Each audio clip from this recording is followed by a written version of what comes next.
आज BAC office जाँदै गर्दा यो हाम्रो घरको बाटो, यो चाहिँ मेरो काकाको घर हो, कान्छा काका। अनि यो चाहिँ हाम्रो तपाईँ गाउँ हो। यो गाउँमा धेरै पोल्ट्री पालनहरू गर्छ यहाँ। र यहाँ मेरो बाबै हुनुहुन्छ हो, बाबैले चल्ला हेर्नु हुँदो रहेछ अहिले। आज चल्ला 23 दिनको भयो भन्नुहुँदैछ बाबैले।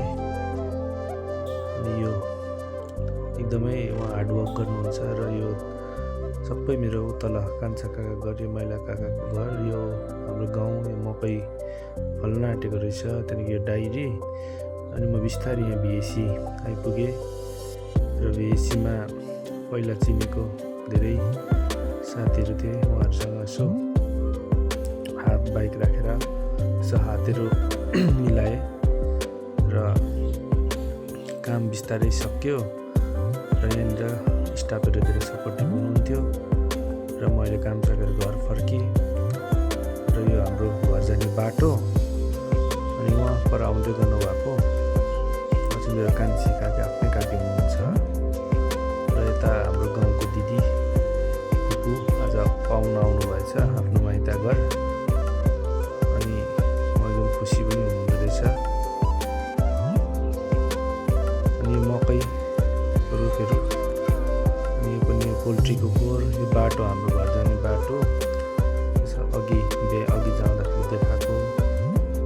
यो पानीको ट्याङ्की, हामी यहीँबाट पानी खान्छौँ।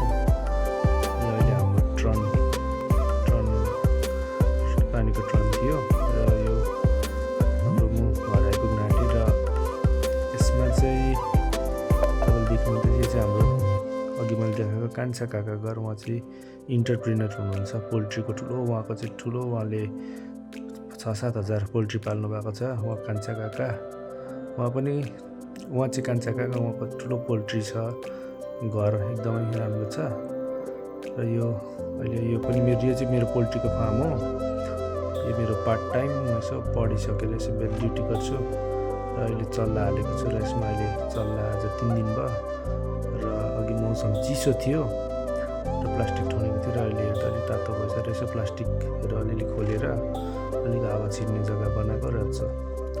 चल्लाहरू कोही केही कमजोर भएछ, त्यसलाई निकालिदिएर अन्त अहिले यसो हावाहरू गरम भएकोले गर्दाखेरि आज मौसम चिसो थियो। मैले बिहान थुनेर गएको थिएँ। र अहिले आउँदा अलिक गरम हुँदा यो हावा जाने जग्गा बनाएको। र हावाहरू ग्यास गएर अनि पानी पनि सकिएछ। अनि पानी